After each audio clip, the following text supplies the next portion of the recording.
বন্ধুরা, শুভ সন্ধ্যা। আজকে আমাদের জানো তো মানে বিরিয়ানি চাল দিয়ে খিচুড়ি রান্না করছে।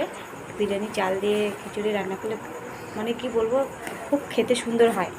একদিন বানিয়েছিলাম, এখন আমার শাশুড়ি বলছে আরেকদিন বানা, কিন্তু আমি তো ধরো এখন মানতে পারবো না, পুচকু আছে দিয়ে আমি শাশুড়িকে বলেছি এরকম এরকম রান্ধো, এখন আমাকে রান্না করছে, খুবই সুন্দর হয় বিরিয়ানির চাল দিয়ে। চলো তোমাদের দেখাই। পরে লাইট নেই, কী করবো বলো, গরিব মানুষ। দেখো টর্চ লাইট দিয়ে রান্না করতে হচ্ছে, লাইটের কোনো ইয়ে নেই। এ দেখো হাঁড়িতে হচ্ছে, আলু কটেছে। এ দেখো দি ভাই, ও দিদি ভাই হাই বলে দাও।